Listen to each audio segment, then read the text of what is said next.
Chaque lundi, c'est du sport. Et oui, avec deux invités qui ont en commun d'aborder une saison différente par rapport à l'an passé. Jean-Louis Trio, que l'on attend, qui est actuellement retenu dans les embouteillages bordelais, le patron des Girondins de Bordeaux, et puis Serge Blanco, le président de la Ligue nationale de rugby.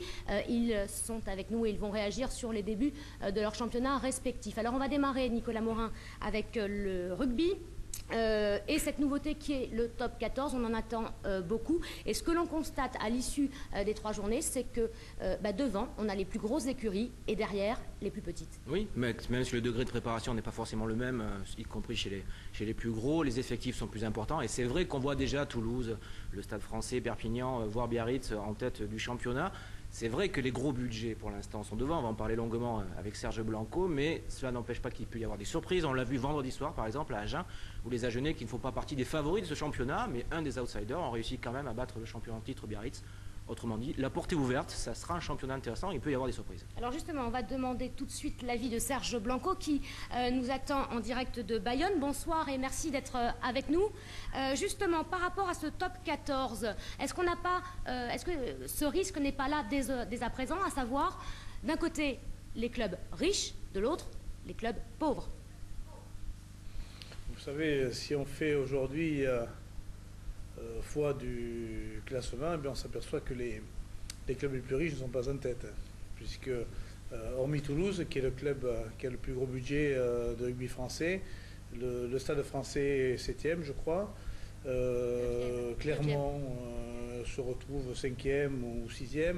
Je crois qu'il ne faut pas regarder le rugby de ce côté-là. Je crois qu'il faut regarder le rugby sportivement, bien sûr avec certains ingrédients qui font la différence, et bien sûr qu'un budget fait toujours la différence.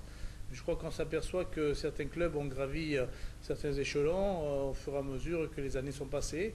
Et il faut chacun faire des efforts pour arriver à mettre en place un système, lequel système peut vous permettre de monter petit à petit. On s'aperçoit que Biarritz, puisque j'aime bien Biarritz, travaille depuis une dizaine d'années.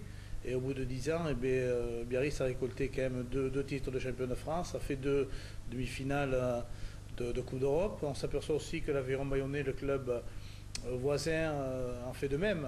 Aujourd'hui, ils sont en train de passer à surmultiplier. Ils se sont maintenus la saison dernière dans le top 16. Cette année, ils font des efforts pour essayer de gravir des échelons.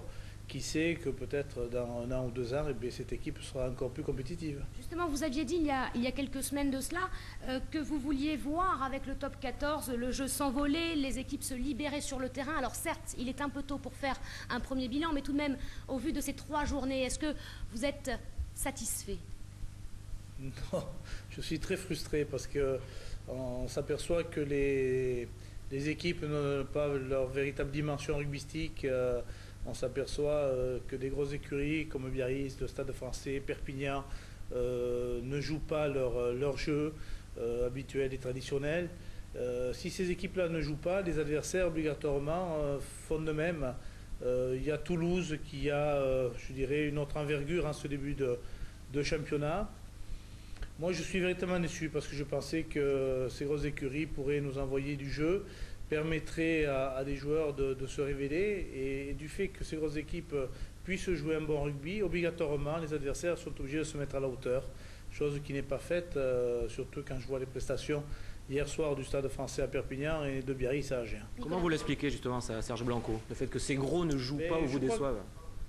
Non, je crois que on est en train de calculer. Vous savez, le problème du rugby français, c'est qu'on calcule toujours. On s'aperçoit que quand on est 16, à une certaine époque, il y avait 3 descentes. Donc on a dit, surtout, il ne faut pas faire partie des 3 équipes qui vont descendre, qui vont être reléguées. Cette année, il y a 14 équipes dans le championnat. Il y en a 2 qui vont descendre. Donc on essaie d'assurer les points en début de saison. C'est ce qu'a fait Toulouse. Toulouse, depuis 6 ans ou 7 ans, a eu son meilleur départ de début de saison. Et on s'aperçoit que les grosses écuries veulent prendre des points au départ, ne pas s'embêter, laisser passer les tests du mois de novembre et après peut-être voir différemment et jouer surtout pour la Coupe d'Europe. On a eu la question d'un téléspectateur de Biarritz qui nous disait pourquoi finalement on ne fait pas comme en football sur le calendrier, pourquoi on ne libère pas les joueurs pour certaines compétitions et que des compétitions très précises, pourquoi ça se chevauche tout le temps?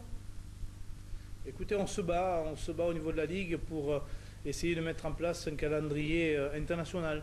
On essaie avec notre fédération de faire le maximum. Nous essayons de trouver des dates internationales où nous puissions libérer nos joueurs, mais nous sommes gérés par l'International Board. L'International Board se sert, prend à peu près une vingtaine de dates internationales, dont 11 auxquelles participe l'équipe de France. Et après, il y a la Coupe d'Europe. Après, il y a d'autres compétitions qui viennent avant les championnats. En gros, ça évolue, mais c'est pas encore tout à fait ça. Hein. Oui, c'est ça le problème. Mais je pense qu'au football, il y a quelques légers problèmes aussi en termes de libération, puisque si vous prenez des joueurs africains, vous êtes obligé de laisser partir à une certaine période pour le championnat africain, je crois. Donc on a toujours les mêmes problèmes dans tous les sports. Je crois qu'aujourd'hui, les personnes ne sont pas assez réalistes pour voir qu'il y a un calendrier à mettre en place et de sauvegarder les intérêts de tout le monde et non pas de se battre pour éventuellement récupérer quelques miettes. Nicolas Morin. Tout à l'heure, vous parliez de resserrement de l'élite du jeu, la Pro D2 aussi? Ce sera la dernière question. Non, bien au contraire. Je crois que nous avons un travail de fourmi à faire. Depuis quelques années, nous essayons d'étendre un petit peu le rugby sur tout le territoire. Aujourd'hui, il y a 30 clubs professionnels. Je crois que le président Trio sait ce que veut dire professionnalisme.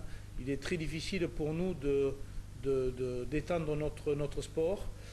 Notre sport est aujourd'hui considéré comme étant le deuxième sport français.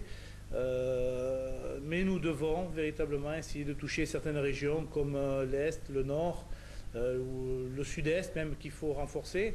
Et on s'aperçoit que la meilleure base de départ, c'est la Pro D2. Et aujourd'hui, nous avons 16 équipes en Pro D2. Nous allons faire en sorte d'étoffer par la qualité ce championnat. Nous avons aussi d'abord une bonne nouvelle, monter un partenariat avec France 3 national pour diffuser une dizaine de rencontres de Pro D2, ce qui nous permettra surtout d'asseoir ces équipes-là sur peut-être des nouvelles régions. Alors, on va passer au football. Merci Serge Blanco. On va passer au football avec les Girondins de Bordeaux qui affichent un visage complètement différent par rapport à celui de l'année passée. Les Girondins qui occupent la 4e place, ils sont 10e au compteur. À l'issue de la 5e journée, Jean-Louis Trio, ça n'était pas arrivé depuis un bon moment. Oui, peut-être, oui.